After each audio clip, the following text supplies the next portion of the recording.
What would you do if you discovered that the greatest spiritual protector in your life isn't a charm, a mantra, or a belief, but a crystal you use every day without even noticing?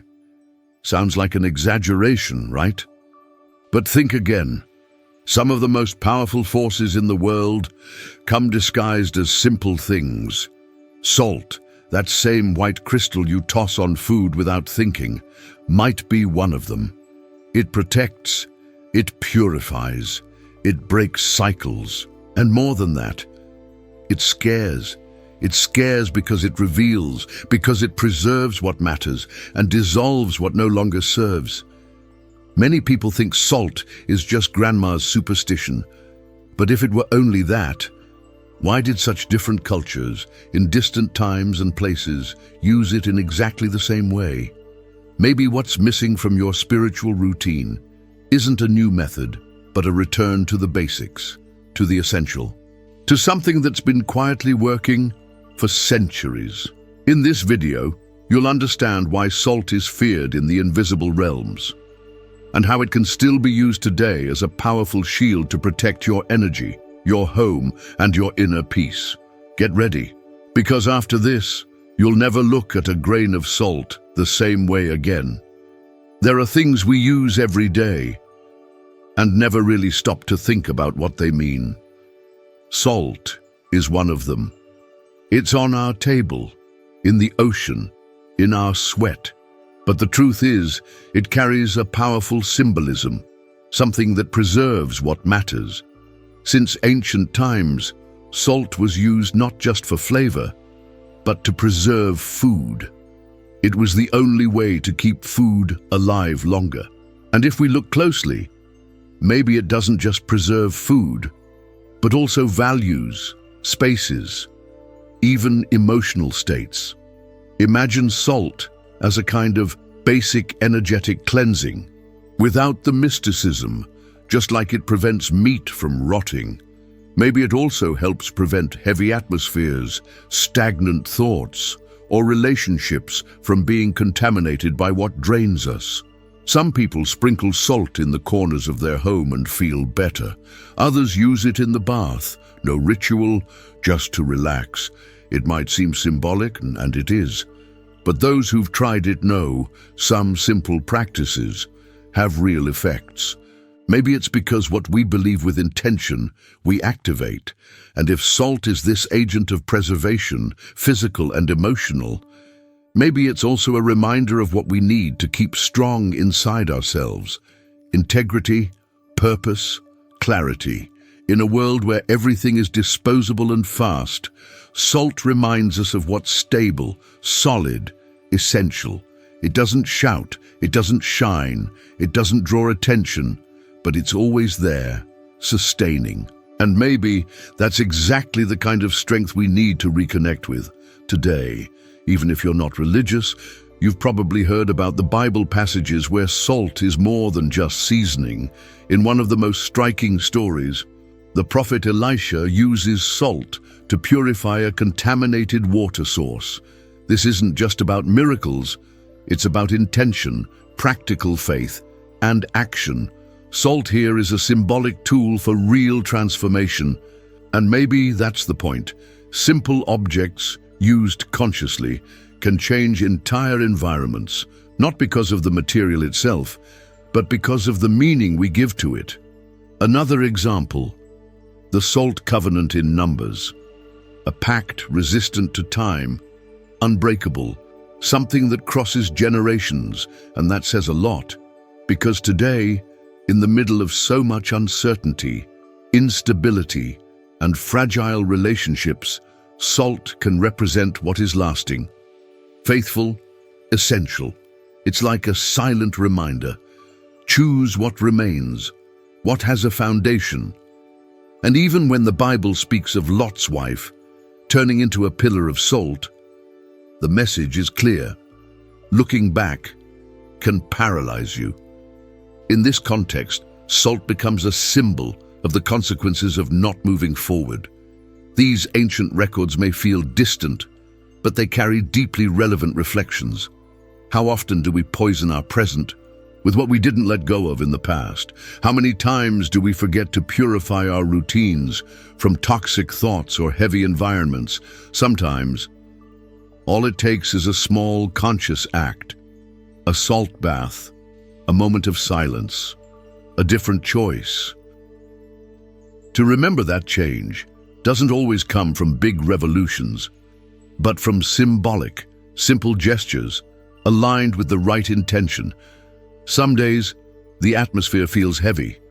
You walk into a room and feel like something's off, even if no one says a word.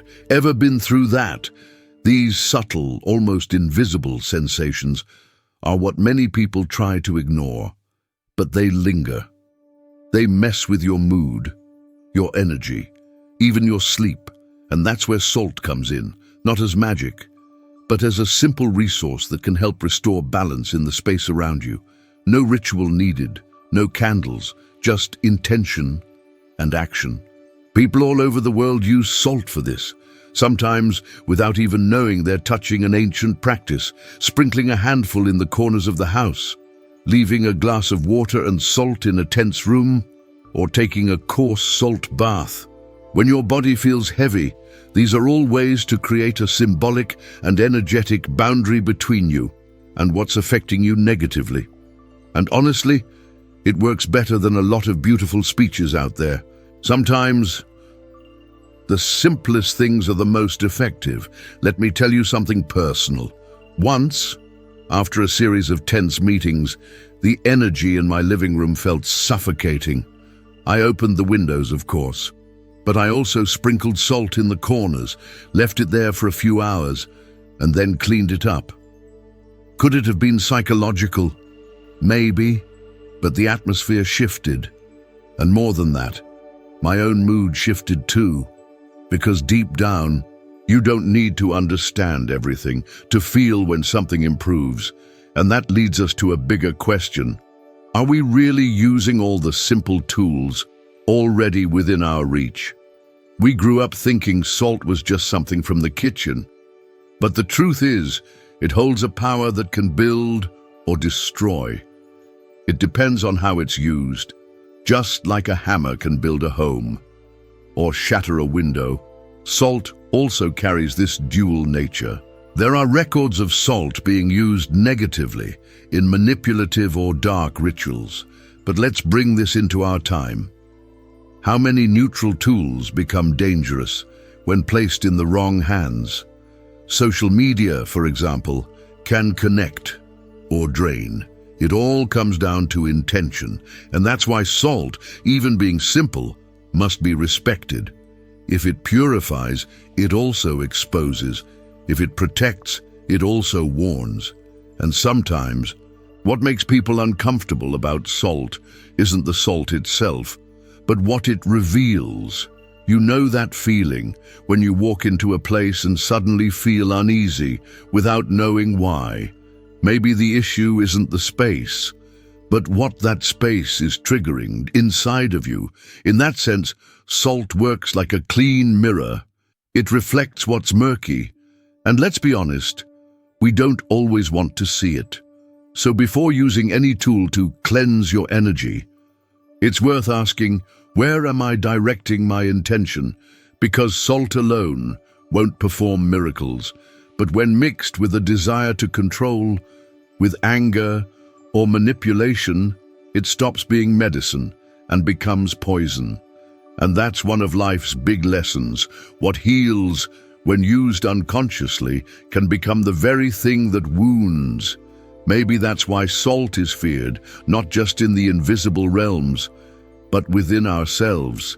It's fascinating how completely different cultures, separated by oceans and centuries of history, came to the same conclusions about salt.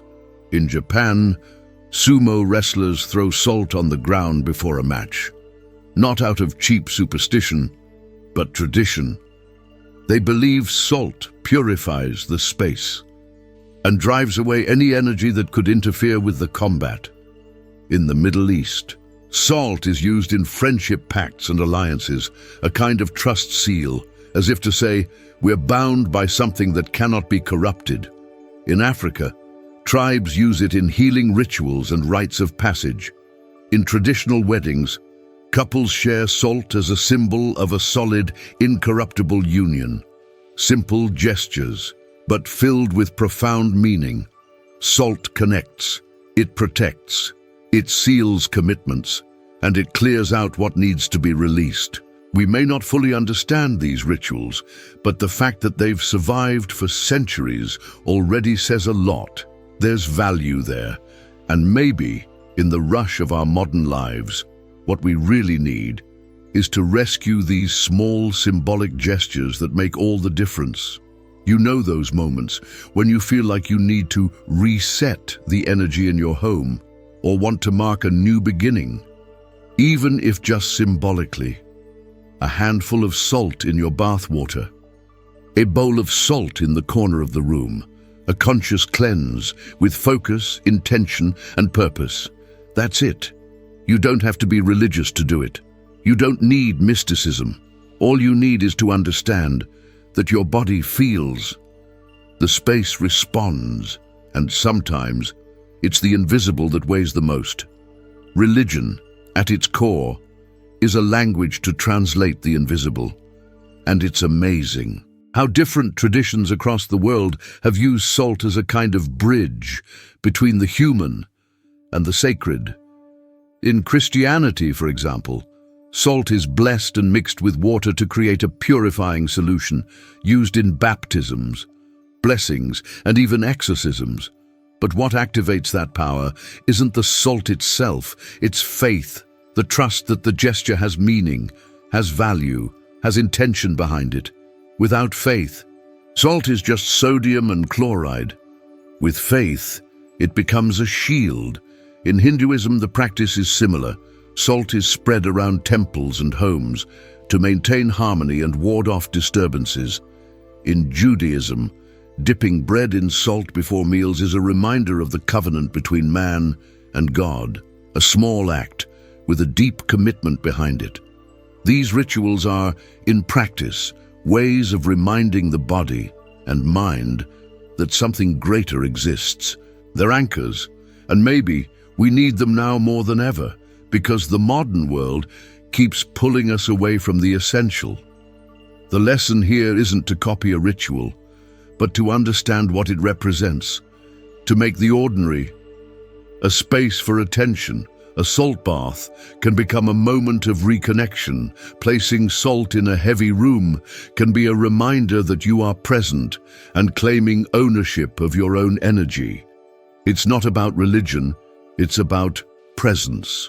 It's about putting intention into actions that once felt automatic and that prepares the ground for an even deeper reflection about what it truly means to turn matter into consciousness. In alchemy, which many think is just some medieval lab thing, there's a powerful idea. Everything that is raw can be refined, and salt represents that almost perfectly. It shows up as a symbol of the physical body, of matter that must be purified, crystallized, reorganized. That's why the alchemists placed it among the 3 pillars of transformation. But bringing this into our daily life, what does that mean? That we, too, are shapeable, that we can come out of chaos and find form, structure, clarity. Everyone goes through phases where everything inside feels like a mess, unresolved emotions, piled up thoughts, heavy energy. And it's in those moments that the metaphor of salt makes sense.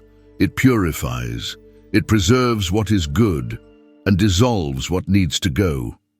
A salt bath, an honest page of journaling, a moment of intentional silence. Each of these actions can work like a process of inner transmutation.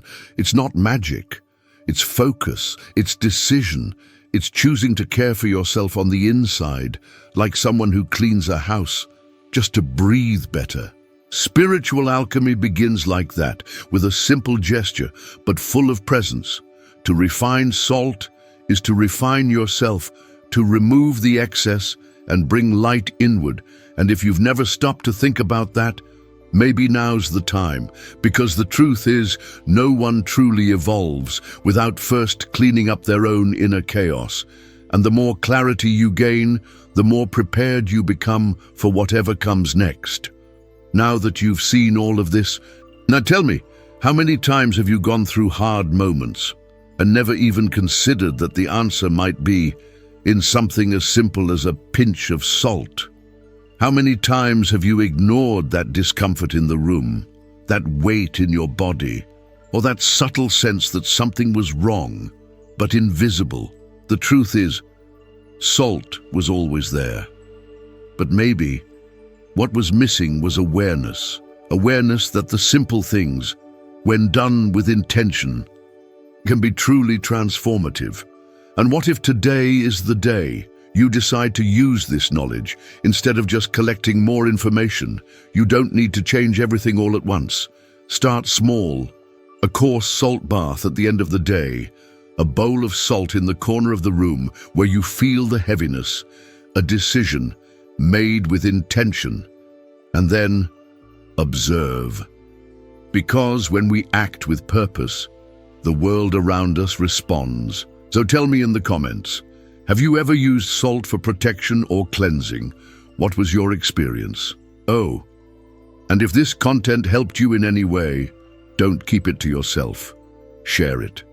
And of course, subscribe to the channel and turn on notifications, because here we'll keep uncovering what no one ever told you about energy, consciousness, and everything that truly matters.